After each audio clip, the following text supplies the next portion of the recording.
Hey, welcome to Mysterious Goings On. It's me, Alex Greenwood. Welcome back. I hope you're enjoying this season. I am. I'm talking to so many interesting people, not just inflicting my monologues on you this season. I'm trying to bring in more people involved in the creative arts, in my opinion, the creative field. I'm talking, as you know, we've spoken to or going to speak to people who have been broadcast personalities, actors, dancers, innovators in lots of spaces. And I was thinking about this, and I kept thinking, geez, I want to just kind of open my Rolodex to people I know. And I thought, oh my God, staring me in the face is a guy who has been a friend of mine for well over 30 years. Oy. And what's interesting about him is he designs things that you don't see. Now, let me explain. You see them all the time, and they generally make your dining experience wherever you might eat at most, especially most national chains or regional chains, but some mom and pops. He designs things that makes the dining experience and the quality of the food better. And we're going to talk to Brian Hutton about that right now. Brian, welcome to Mysterious Goings On. Thank you. It's great to be here. Did I phrase that correctly? Yeah. I develop products for restaurants, both commercial restaurants. So you mentioned the chains, and independent restaurants. You'll call them mom and pops, but independent restaurants. But also in the non-commercial space, places like colleges and universities, the military. Secondary education, primary education, all those places, anywhere where food is being served, I'm trying to develop products to make the food look better, taste better, be safer, and I go from there. So is the company that you work for, can we talk about that? Sure. Who do you work for? Tell me about them. That might help us. So it's a company called Tablecraft Products Company. And let me back up. I've been in this space developing products for about 20 years now. The company I work for now is Tablecraft Products Company. They are a family-owned manufacturer and importer of products for food service. They're best known for some innocuous products that are crucial to the operation of a lot of fast food restaurants. Things like plastic baskets for sandwiches and French fries. Squeeze bottles is another core category. So all the many of the squeeze dispensers that you see that are dispensing ketchup, mustard, on your sandwich prep tables, as well as the ones that you might see at a red thing on the table at a diner. That's us. But you can also use those, and I've seen this, famous chefs use those to create little designs on the plate. And sure, yeah, absolutely. And there's for decorating and for sauces. We have a high heat version that can sit in warm water. So if you're doing a caramel or a chocolate decoration on top of a dessert, it does. It's funny because I saw on one of my shows, a cooking show, the chef used the squeeze bottle and then he took a toothpick and ran through it and make it decoration. So you eat much with your eyes as you do your mouth. So that visual appearance, that's where a lot of the chef's creativity comes into play, and that's one of the spaces that I do a lot of product development. Well, let's take a step back, because there's a lot of products that I know you've worked on and I've seen up close, and I will tell everybody, you cannot go to dinner, lunch, breakfast with this guy and not have him almost, especially if he doesn't know, gleefully pick up the plate without spilling any of it, just to look to see who made it. Checking brands. And that's kind of an industry-wide thing.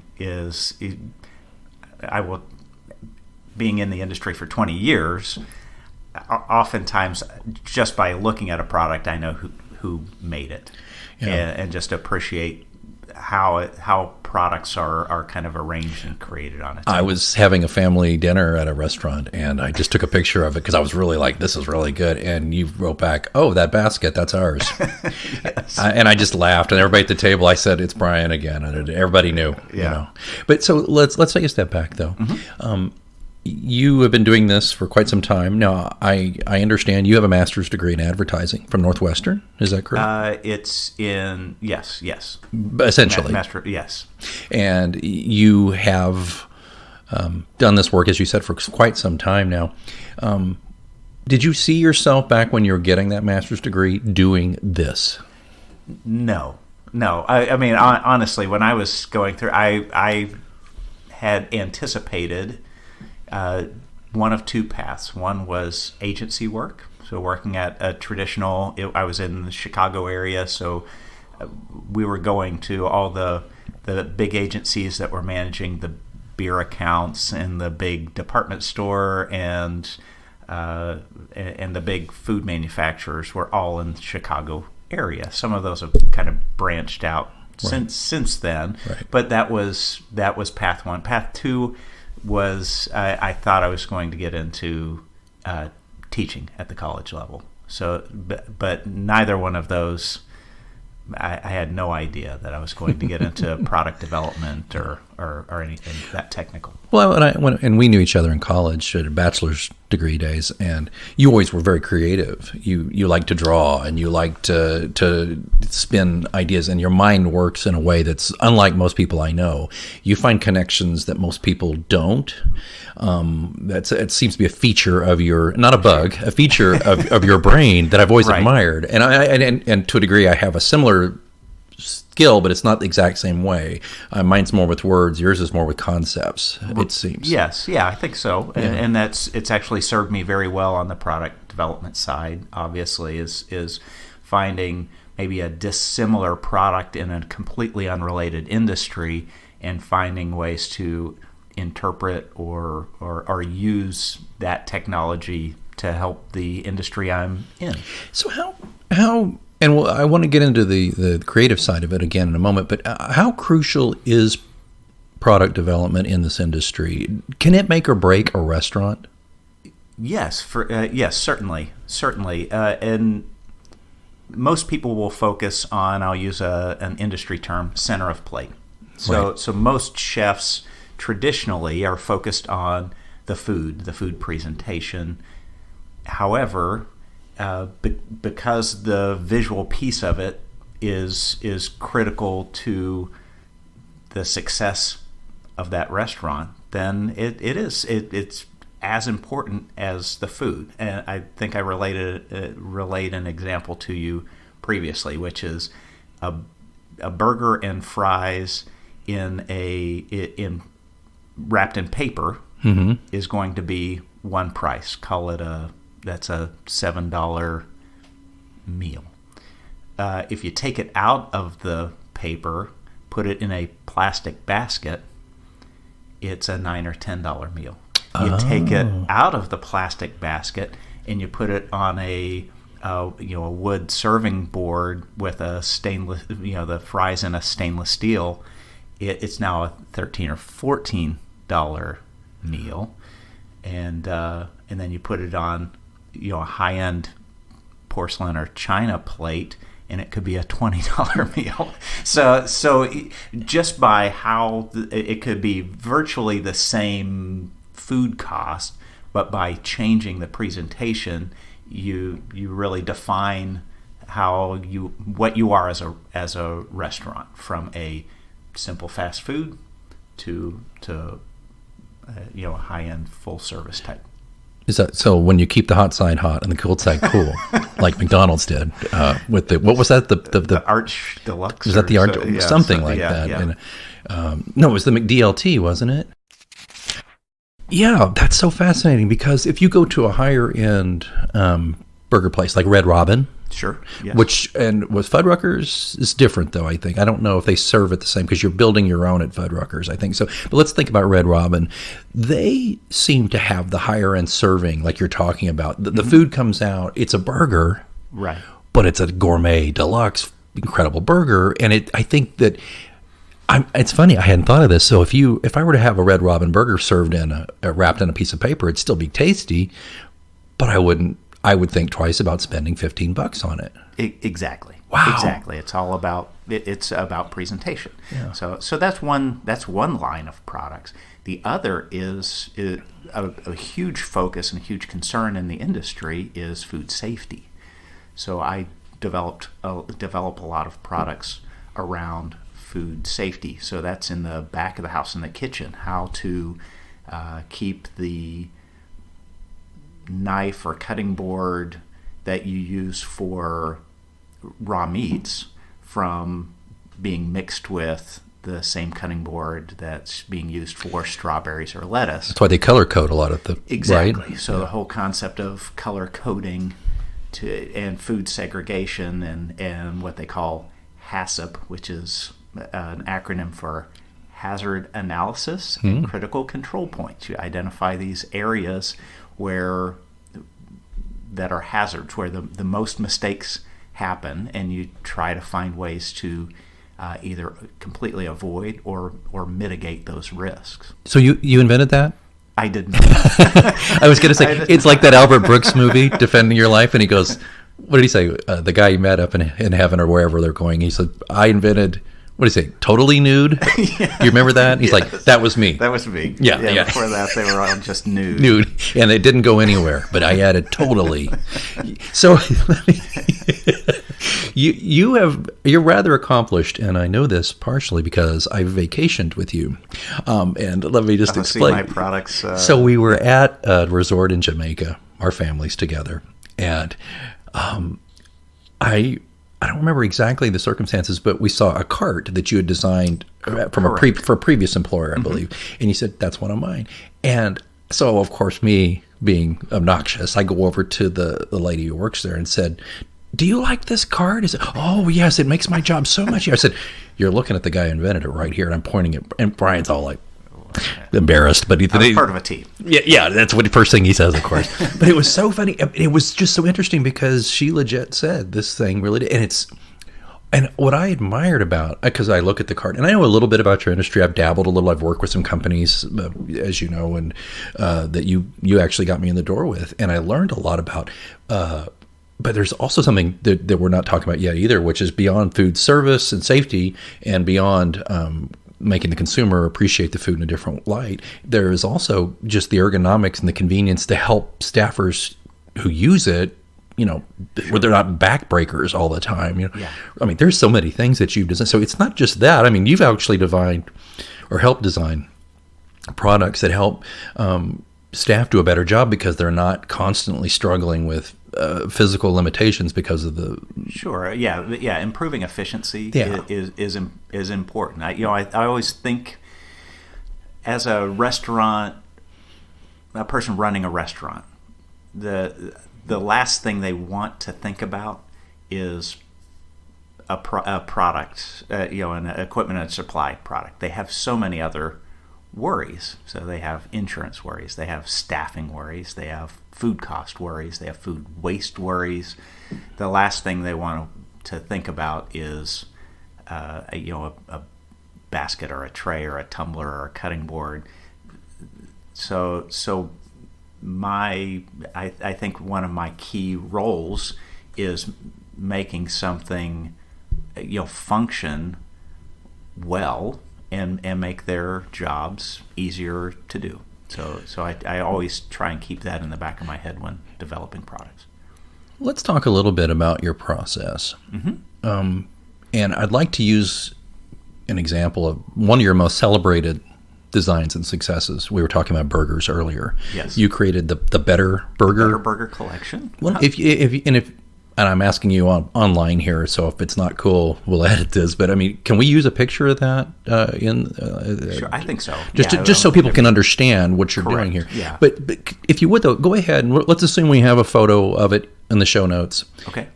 What is it? And tell them what it is first, if you don't mind. I don't mean to tell you how to do the interview, but just so we can get our mind around it. Tell us what it is first, and then if you don't mind, I'd love to hear your process. How did you come up with this? Okay, so the Better Burger collection is the industry has been upscaling fast food for close to a decade now.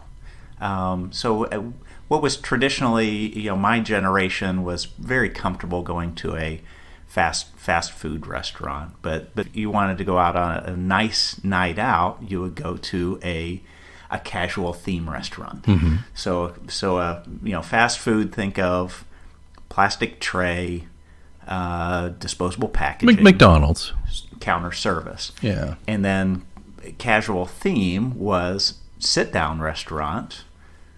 Staff would wait on you at as you sat there, like an Applebee's or a Chili's. Chili's, Red Robin. Red Robin. Yeah. Sandwiched in between there has evolved what is known as fast casual, and that is sometimes usually counter service, but it's a higher quality of food than traditional fast food, and so this is a kind of an emerging area. Is that Five Guys, or are they still considered the more casual or the fast food? That's another little niche called Better Burgers or so it's basically the top end of fast food. Okay. So I would think something like Payway, if you've ever eaten at sure. Payway. Yeah. Many would consider Chipotle in that same realm. So higher quality ingredients, usually either order at the counter and then go sit down, or you're sitting down. But there's this area has evolved over time. It's kind of just a sub-segment between the true fast food and casual theme restaurants. So you get to a little bit lower price point, but a higher quality food. Okay, so, and also I have been reading a lot about how fast food is really sinking with market share. People aren't buying it like they used to. So there's this pressure, right, on is there a pressure to kind of glam up everything? I think there's some of the expectations, food expectations have risen. I think the next generation, I believe, has become more adventurous. So though consistency is important, variety is very important. And then we could get into a whole separate discussion about convenience, delivery, and those type of things, which I think are having a negative impact on fast food. If you can call an Uber Eats and have a nice meal delivered to you, and it be affordably priced, then. So and it's nothing against fast food. We all love fast food, but a delivery. When I think delivery, I don't think get me a Big Mac, because, and I mean this is no disrespect to McDonald's, but if you don't consume a Big Mac relatively quickly, in my opinion, fries, keeping the fries. Is that what it is? Really, it's the fries. Yeah, I think a hamburger, you could probably make it 8 or 10 minutes, but the fries they don't transport. So I interrupted you, and I apologize. So we were talking about how you got to the Better Burger. Sorry. Okay, so with burgers upscaling, you mentioned Red Robin, people raising their expectations. In my mind, I wanted to combine the familiarity of disposable packaging with reusables, with something on the tabletop. So create a little bit of whimsy and familiarity while still having something in a durable package. And so the concept was take the style of things, French fry box, the French fry trays or deli trays, an open burger box, and interpret those in a reusable, dishwasher safe, durable thing. Heavy duty stainless steel or melamine. I use melamine a lot. Right. And so it created this range of products that was unique in yet familiar. Yeah. And it's had won some awards and has had really good reception within the industry. So, and this would be definitely a product that could take your $7 burger and fries and make it into a double that or more. Absolutely. Yeah. I mean, there's also on the whimsical side, I created a spatula slider server. Yeah. So it looks like a spatula, right? But it has raised edges to keep all the juices and stuff in there, and you can fit 3 sliders on there easily, and you can present it to the table.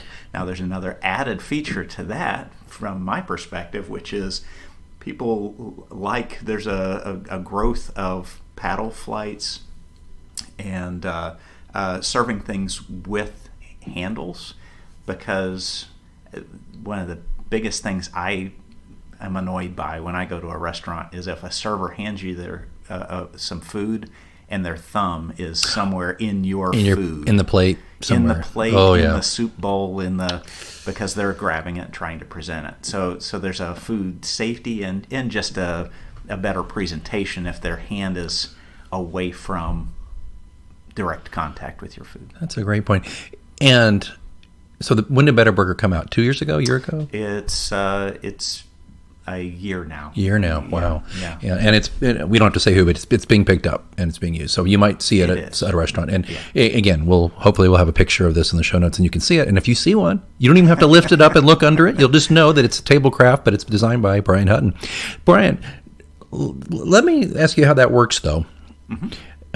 Do you sit there at your office and the boss comes in and says, "Hey, Hutton, we need something to serve sliders on"? Is that how it works? Or do you listen to voice of the customer? Is that what you're doing? Tell us how that works. All of the above. So our development process, we develop as a company a large number of products per year. There is a product development funnel that looks at the categories in which the company develops and makes sure that those are all being filled and addressed, that there are new products for each of those categories. And occasionally from sales or from management, they will see something or see a need and will relay that. I also spend some time in the field, try to visit with operators, observe operators to see if I can observe a need. In my mind, if a person asks you for a specific product, it's probably too late. That means that everyone else has probably heard about it and is developing it. But if you see a need and can develop a product that fills that need, that's when you are maybe truly innovate. Do you ever sit down in a restaurant and come up with an idea right there? Because it's like, oh my gosh, Sure. There's got to be a better way than this. I mean, you already mentioned the thumb and the food, but sketching on a napkin. I've seen you do that. That's part of the creative process. So I mean, for my process, the first thing for me is to know my playground. Mm-hmm. So know what the company that I work for, what are they known for? What are their sweet spot? Where do we have permission to sell? And what are we good at? So I could go to Asia, I could go overseas and find a manufacturer to make or a source for anything. If I wanted to start selling refrigerators, I can go find a refrigerator manufacturer and start doing that. The problem is it probably wouldn't sell because this company is not known for those things. People aren't going to go. They're going to go to Blodgett or whoever, the big restaurant. Exactly. People. So developing within our space is the first thing. Second is observing. So observing, listening, those are far more important, both seeing what the competition is doing, but also seeing what things are happening in the industry, what trends are out there, and talking to customers. Okay, you have this fantastic idea, and you get the green light from the boss and whomever and sales, right? Because sales has to buy in, right? I assume if they say, "Look, man, we can't sell this. It's a cool idea," right? But so can they shoot you down? They don't have. So we talk about there's influence, right, and authority, sure, and responsibility. so yes, they can certainly influence, but if ultimately product development and the executive team decide that a product is going to be added to the line, then their responsibility at that point becomes selling it to the best of their ability. Get creative and sell this thing. Exactly. So you get the idea and it gets through all the hoops, and now do you actually go to the drawing board, or do you have people who do that for you? Both. So engineering drawings are done by, I have a designer. But you're not sitting there like at a computer-aided drafting table thing. No. That's so they'll do the CAD, and then I also have some outside resources that I will employ that have really good technical skills. Some that have really good human form and function skills. So if I needed something extra ergonomic or with multiple moving parts, then I would rely on them. I usually go to them with the gestalt, the big idea, right, something that I've kind of pencil sketched on a notepad. Sure. And then they'll develop from there and figure out how to. So from the cocktail napkin to them, basically, in a lot of ways. With a discussion. So how long just, and I know everything's different, but how long does it percolate with you? How long do you sit with it before you present it to anybody else?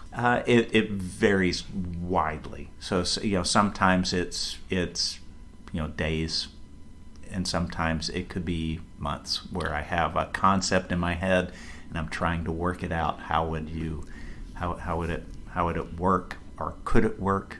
And I've got a few ideas that I've had in my head for years and still haven't been able to execute. See, this is why I wanted to have Brian on here, because most of the listeners to the show are more accustomed to talking about writing. Mm-hmm. But this is like writing to me, because I can have a short story that I can put out and I can just crank it out in a couple of days. It just comes out of me. I don't know where it comes from, and it does well. I have a short story that won a lot of awards, Obsidian, that came out of me in just a few days. Right. Won. And then there's other stuff that percolates in the back of my mind forever, and I struggle to get it out because I can't quite get in that groove. Do you have the same? Yeah, absolutely. Maybe you have a character, but you don't have the story for the character. Many people say in my books that I have great characters in search of a good story. So, yeah. So yes, and sometimes there are these holy grail kind of problems in the industry that if technology or materials catch up, then everyone wants to solve those problems. Oh, that's interesting. Plastics that feel like ceramic. Right. Or are oven safe, and there are some that are ovenable, but they have inherent problems with staining or scratching, or so durability. Right. Finding those, keeping those in the back of my head for when technology catches up. Yeah. Now you this is also interesting though. For another company, I think, and we don't have to go into what it was, but you have a patent, or you're a partial patent holder? I do, yeah. I was on a group that designed patent for an insulated food pan transport device. And we laugh, but it's got to be done, or people will steal it. Correct. Yeah. Correct. And there's some unique features about the product, and some of it's was the look and the design of it, but there's a food safety element as well when you talk about transporting food. If you're in catering or another environment where you transport food from the kitchen to where it's being served, right, that's going to take longer than a couple of minutes, then it's important to help maintain the food quality and the food safety by maintaining the temperature. It gets back to the French fries again. Exactly. Right? If they sit too long. We had a great burger last night, and you tried them too, right? The fries. Mm-hmm. The burger was delicious. The fries were good for about the first minute, but then they got soggy really fast, and then it was like I ate them because I was hungry, but right, that kind of food quality is of huge. critical importance when you're fighting for repeat customers, right? Instead of having to woo new customers all the time. Yeah, that's way more expensive to woo new customers. Yeah. So to have something good, consistent, quality food is very important. So we talked about your ideation, and then the process as it works its way through the company. So when the designs are complete and all that stuff, and I assume you don't patent every product you do. No, either. It's very rare because it's pretty expensive to protect. And most of your stuff's fairly ubiquitous. It's just kind of a spin on what everybody's doing to a degree. Yeah. I'll call it a Me Too Plus or Me Too Plus Plus. Nice. Not true innovation. There's very little. There's some out there, but there's very little what I would consider true innovation. So typically you get the design, it's all approved. Generally manufactured off continent somewhere else. Is it China a lot, or is it? Well, with this current manufacturer, it's probably a 70-30, 30% manufactured somewhere in the U.S. Great. With contract manufacturers, and then 70% made elsewhere. Is there now, of course, these are manufacturers. They take the designs and they make it. So it's not like you have to sell them on the product. But is there ever any cultural misunderstanding, just in general, about this kind of thing? It depends on how complex the design is. If I'm asking a manufacturer vendor to design something for me from scratch, and I give them an idea and they have to put it together for me, there's a lot of room for misinterpretation and challenges and a lot of back and forth. I call it playing Find a Rock, where you tell them, hey, go find a rock, and they bring back a rock, and I go, oh yeah, that is a rock, but I wanted a big rock. And then they go, bring me a big rock, and I go, this is a smooth one. I kind of wanted something kind of jaggedy. And then they give me a jaggedy rock, and I go, well, this one's gray. I really wanted something reddish. That's the kind of back and forth. And then if you have, at a minimum, you've got 1 to 2 days between most correspondence just because of the time difference. I will, Skype call them regularly if on certain projects. But then, if a product's being sent back and forth, you're talking, it could be 10 days to 2 weeks, right, for each time. So, with a product development process, always trying to launch as fast as possible from the time we decide to move forward with a project.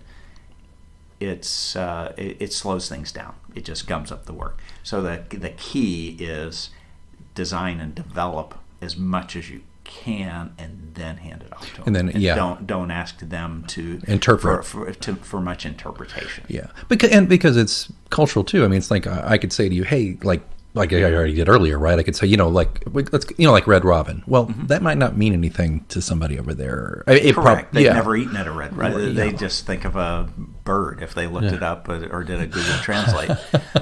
So, right, they would. They would just say, like a bird. So then they're drawing a jaggedy... a hamburger that looks like a bird. Yeah, with a jaggedy rock on it. Yeah. I don't know.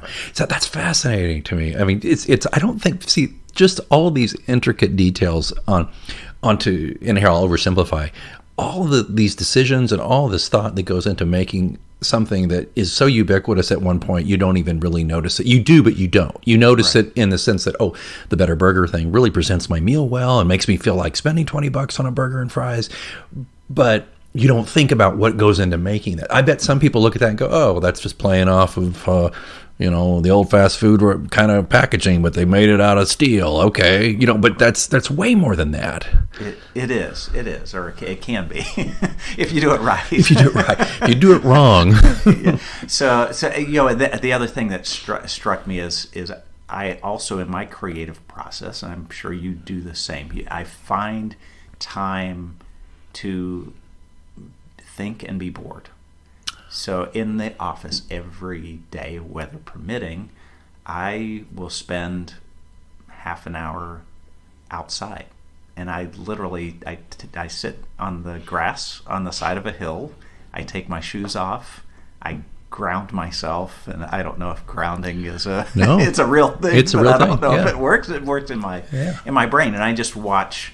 There's a small lake adjacent to the building, and just think and feed the ducks.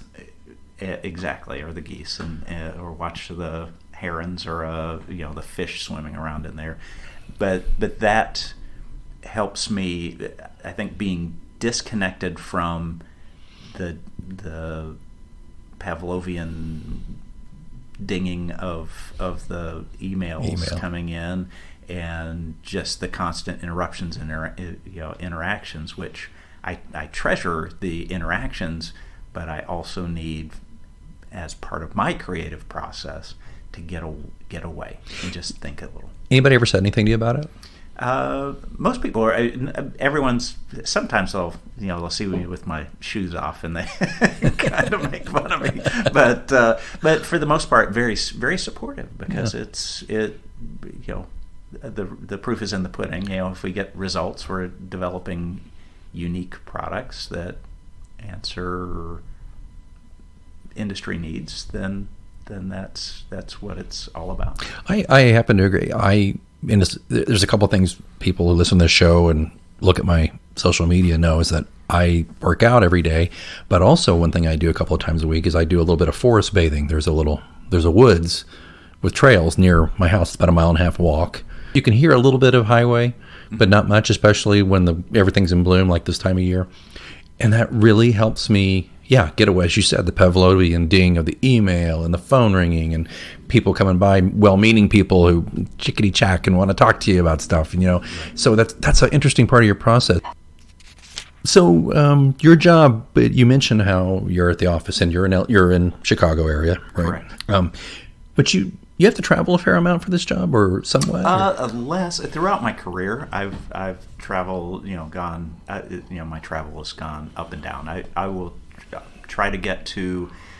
There's a large show in Europe called Ambiente, which is home and housewares focused, but there are some great trend spotting opportunities.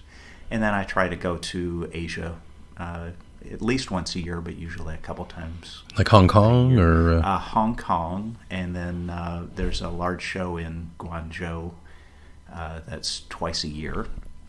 And then if there are vendors elsewhere throughout the country, most of the vendors that I deal with in China are in that southern area, but some are in the up in the northwest. So if they're making glass, cast iron, wood products, a lot of that comes from further north in the country, and then most of the injection molding, plastics manufacturing, assembly, light assembly, that type of stuff tends to happen in the ports closer, into the south.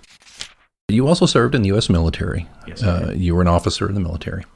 And what I want to know about that is, and you did that after graduate school? I did. Yeah, you were unusual. You were the old man, weren't you? Yeah. I was. Sure. But here's what I want to ask about that. You were in the service, was it 6 years, something like that? More like 4. 4.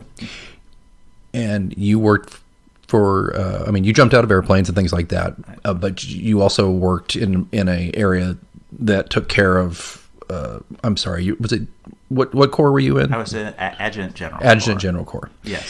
And that was taking care of people. And was there any creative, see where I'm coming with this finally. Was there any creative problem solving in the military that you could do or wanted to do and frustrated you that you put into practice now? Yes. Well, so you have to get into the Wayback Machine. This was in the 90s. So there weren't cell phones then, or there were probably car phones. They were like the Lethal Weapon one. Remember that? Yes. Riggs and Murtaugh.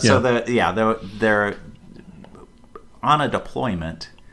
There was not the kind of technology that we have today. So one of the biggest challenges that the military faces, or did when I was there, is that it was explained once that you have moments of terror, a lifetime of boredom interrupted with moments of terror, sheer terror, and that's what most infantry people were like. So you would go out, and you were in this scary environment, and then you would spend days doing absolutely nothing. So one of my roles was finding ways to keep them entertained. So morale, welfare, and recreation fell under the purview of my department.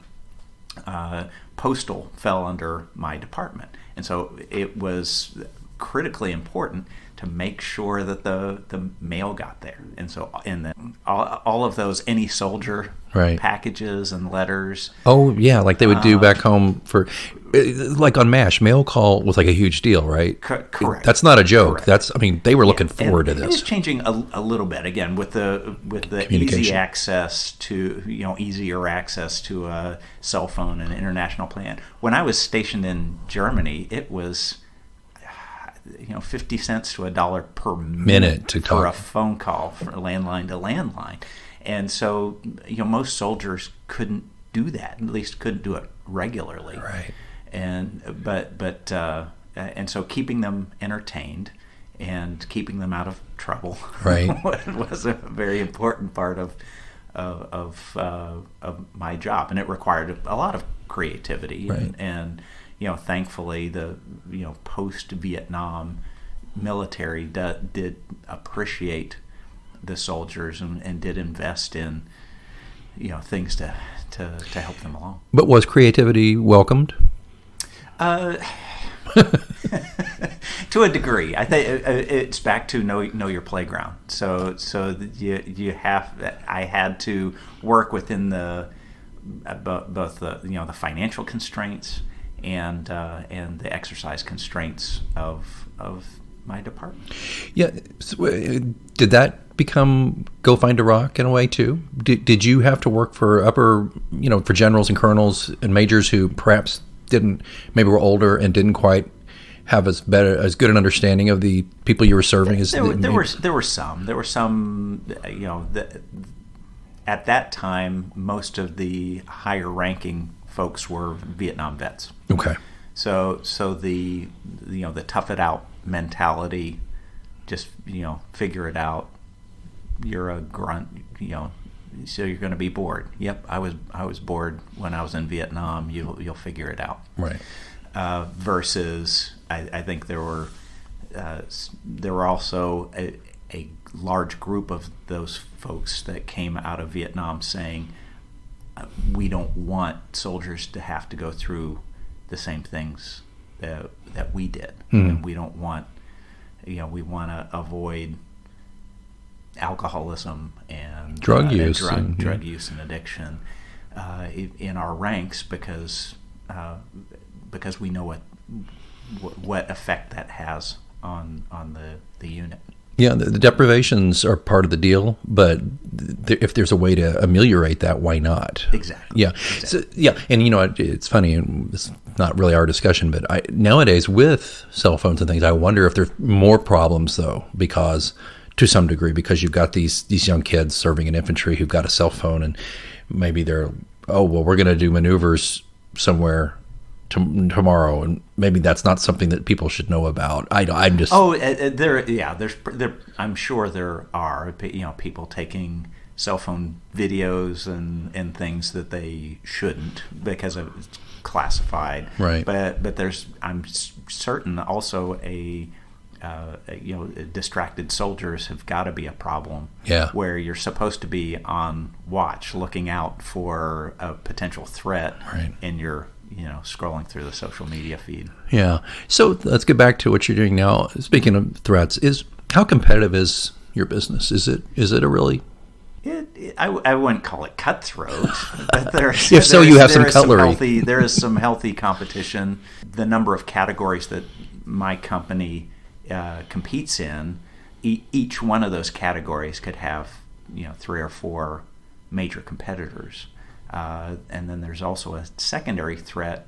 Some of our larger customers are direct importing products. So some of our customers have become our pseudo competitors in some environments as well. That's interesting. So it's just channel compression, which is not unusual for a mature industry, but it certainly is a threat to a company like ours. Any bold predictions on the food industry or on the restaurant industry? A bold prediction, I would say with automation, I think the back of the house is going to change pretty dramatically in the next, say, 10 to 15 years. So fewer employees? Fewer employees. I mean, I could potentially see almost like a lights out kitchen where it's fully automated. There's at Dodger Stadium, there's a robot called Flippy who makes hamburgers, and they're always perfect. Can I get him on the show? Maybe. So it's a robotic arm. It places the burger. It flips. It's not just based on timing. It has a built-in laser digital thermometer, so it makes sure that the product is safe, not just visually looks fully cooked. Right. It is fully cooked, and it's perfect every time. Wow. So there's a company that's developing a company called Moley, Moley, that is developing a fully autonomous kitchen. It's, just very similar to what you see on Star Trek, where you the replicator thing? There's a company called Moley who's developing fully autonomous kitchens that will have a library of menu items that are pre-programmed, and it can chop, cook, fully prepare, and even self-clean after the meal. So the impact that if that becomes affordable, and I could eat back to Red Robin, Red Robin hamburger in my house. Oh my, really? Then what would be the reason to go to a restaurant? Wow. It could change pretty dramatically. Some of the real value of a restaurant is the convenience of it. It's a convenience, but there's also the social side. Absolutely. People are always going to go to restaurants. Absolutely. That's one of the things I love about the industry is that people rarely go to a restaurant to be depressed. They're usually celebrating something. It's a birthday. It's a thank God I didn't have to cook tonight. It's a whatever that is. It's typically a celebratory experience, right? That they get to go out to eat. Any big top secret thing you're working on? You can tell us anything about? Of course not. No. Of course not. But you're always working on something, aren't you? I am. So if you think of the key things that I'm always looking at, it's safety related. So can we make the food safer?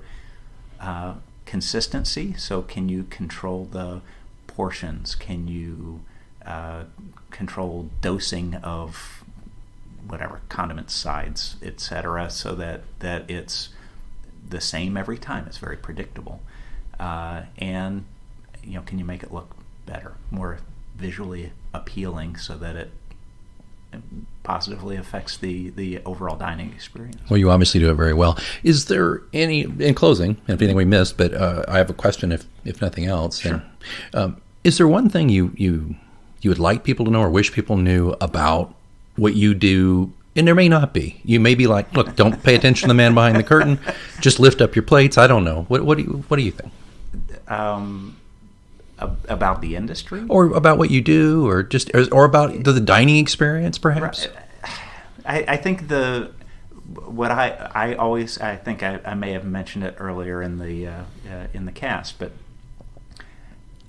my goal is to be as invisible as possible. Right. So if you notice it, then I probably am not doing it completely right. Yeah. So because the focus should always be on the food. But if I create a vertical food presentation and you go, yeah, the fries are facing me and sticking up instead of that's what you should notice, not the vessel that it's in. You should say, "Oh, this looks beautiful. It's appetizing. It's the color." That's what I want you to see. Or, "Hey, I didn't get food poisoning." Woohoo! Then that means I've done my job right. And so it's if you notice too much, then I'm not doing my job. That's just back to comparison with what I do. If I write something that takes you out of the story, if I write something trying to be clever and you're going, "Oh, look what he did here," okay, which I've done, because I have a tendency to inject little Easter eggs into a story that can distract from the story.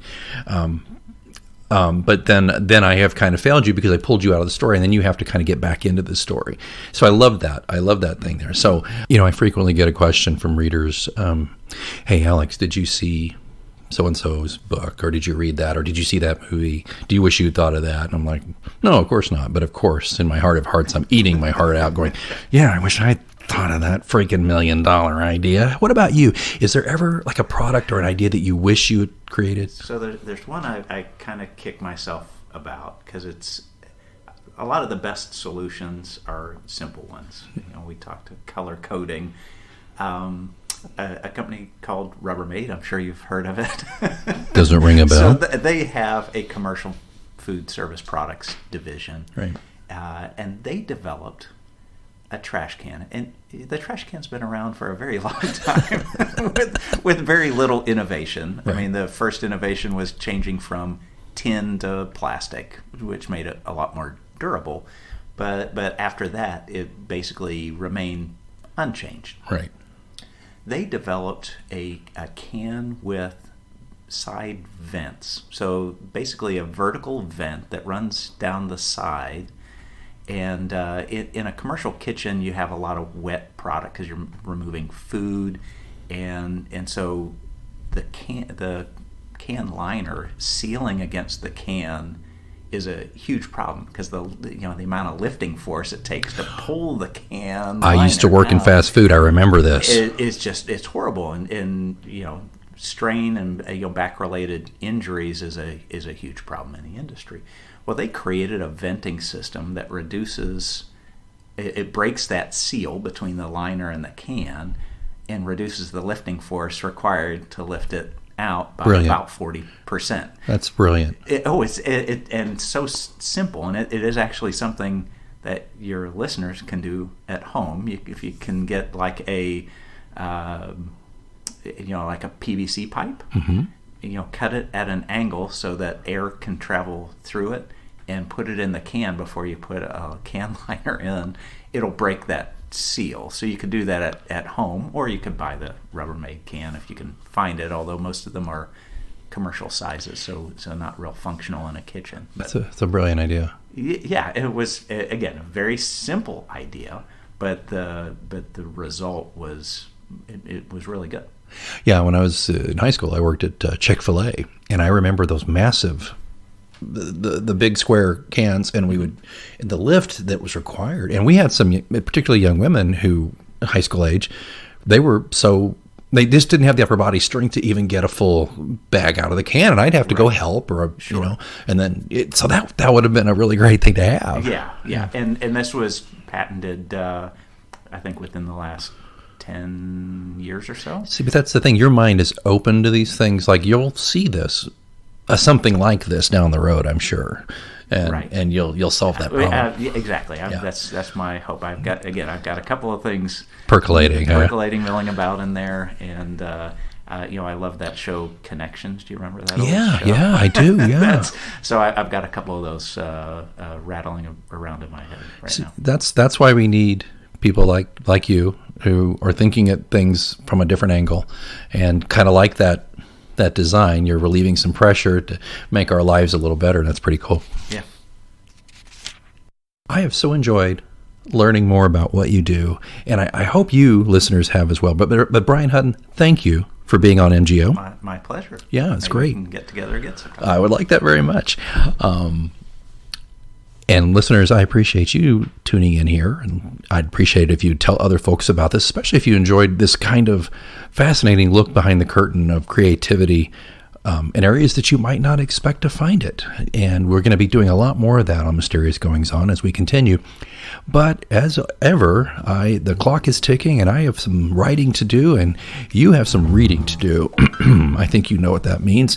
You can find out more at pilatscross.com, Pilates cross.com, or you can find all of my books on Amazon.com in ebook, paperback, and in one case, well, two cases, audiobooks. But anyway, I'm J. Alexander Greenwood. You can call me Al. This was Brian Hutton, our guest, and you've been listening to Mysterious Goings On. Until next time, keep reading. Love a good deal? Sail into the season at Banana Republic Factory's Mega Labor Day Sale. Entire store 50 to 70% off. Dresses from $19.99. Polos from $16.99. Find your nearest store or shop online only at Banana Republic Factory. Love a good deal? Sail into the season at Banana Republic Factory's Mega Labor Day Sale. Entire store 50 to 70% off. Dresses from $19.99. Polos from $16.99. Find your nearest store or shop online only at Banana Republic Factory.